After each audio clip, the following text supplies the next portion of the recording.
They say the bells of Poveglia never stop ringing. Even now, though no one's supposed to be there and the tower stands silent in the mist, locals still swear that on windless nights, a faint toll echoes across the Venetian lagoon. Some say it's the souls calling home the next visitor who dares to step foot on Italy's forbidden island. Others whisper it's the plague doctors, still keeping count of the dead. Poveglia was never meant to be a place of peace. It began as a refuge, a small green island in the calm blue waters between Venice and Lido. But when the Black Death swept through Europe in the 14th century, Venice turned it into something else entirely, a quarantine zone. The sick were ferried there by the hundreds, packed into boats that smelled of rot and fear. Most never returned. The city built mass pyres to burn the infected bodies, and the smoke stained the skies for months. They say the soil of Poveglia is still black from all that ash, half dirt, half human remains. Would you step onto that ground, knowing that every footfall presses down on centuries of bones? Comment below, because even fishermen won't anchor near it. They say the water whispers there. Centuries passed, and the world forgot. But in the 18th century, plague came again, and so did the island's purpose. Venice needed a place to hide its dying, it's contagious, it's unwanted, and once more, Poveglia became a graveyard for the living. Barges full of coughing men and women arrived at dusk, each carrying the sound of bells tolling from the city, marking the hour of their exile. When they reached the shore, the doctors in beaked masks awaited them, their long robes slick with oil and vinegar, meant to ward off the pestilence. It's said that one of those doctors, an ambitious young physician named Dr. Morini, kept a secret journal. He believed the human mind could be purified through suffering. He began conducting treatments in the plague wards, cutting, drilling, experimenting. He wanted to find what made people lose their grip on life. The entries grew darker. "The voices return each night," he wrote. "They call me from the pits. They promise knowledge, if I stay." No one ever found Dr. Morini's body, only his mask, hanging from the bell tower, dripping with something black. When the Republic fell and centuries turned, Poveglia changed again. In the 20th century, it became a psychiatric hospital. The city thought isolation would bring peace to the disturbed, but the island only amplified their screams. The staff called it the Asilo dei Dannati, the Asylum of the Damned. Nurses reported shadows gliding along the corridors.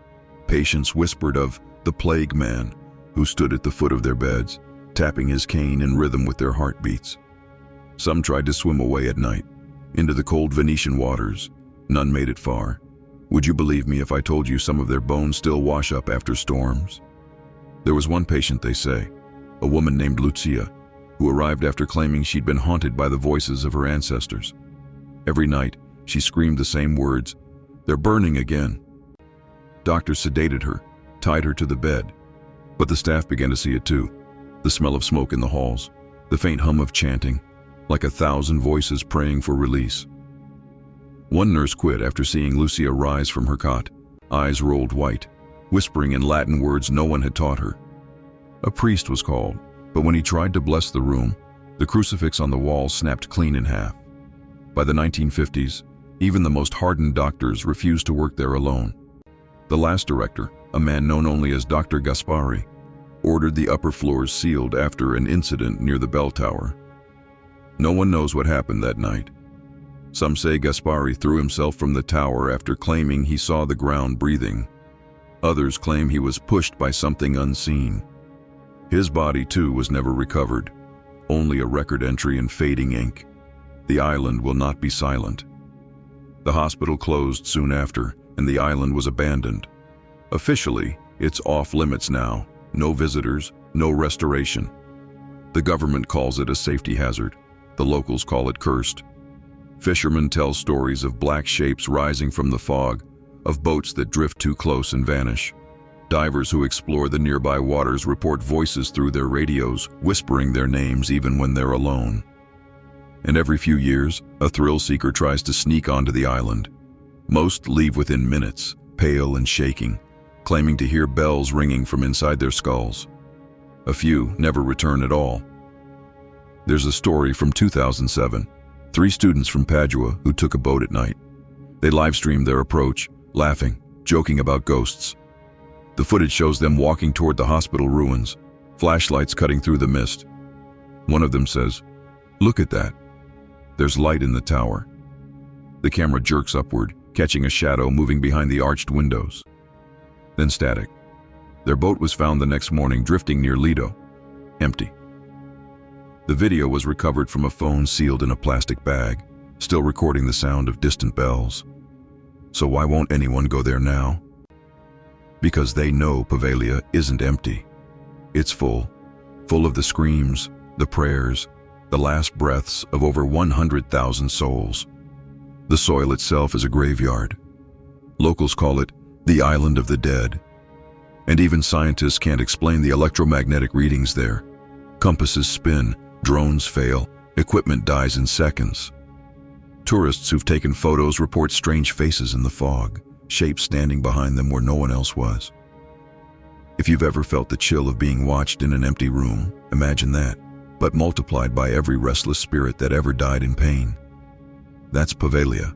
It's not haunted by one ghost. It's haunted by history itself. There's a rumor, unverified of course, that the Italian government once tried to sell the island to a private developer in the early 2000s. The buyer withdrew after spending just one night on the property. He claimed he was woken by a man in a plague mask standing at the foot of his bed, whispering, "Time to count the dead." The next morning, he left by speedboat, never to return, and the deal was quietly buried. Even today, no one dares live there. The bell tower still stands, its bricks eaten by sea salt and time. Birds refuse to nest there. The waters around it are calm, almost unnaturally still, as if the lagoon itself knows what lies beneath. Some divers report hearing church bells underwater. Others claim to see faces beneath the surface, mouths open in silent screams. So the question remains, what keeps them there? Is it vengeance, fear, or something older than either? Something that was born the moment the first plague ship landed? Because death leaves a mark, and on Poveglia, that mark never faded. If you ever find yourself in Venice, and you look out over the lagoon at dusk, you might see it, a dark silhouette in the mist, the bell tower like a finger pointing to the heavens.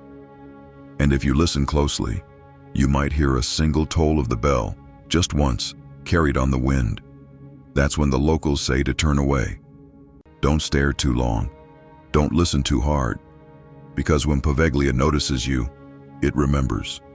And if you ever feel the urge to visit, ask yourself, would you dare step onto an island where even the dead refuse to rest? If this story made your skin crawl, share it with someone who swears they don't believe in ghosts. Let's see if they still feel that way after hearing about Italy's Forbidden Island.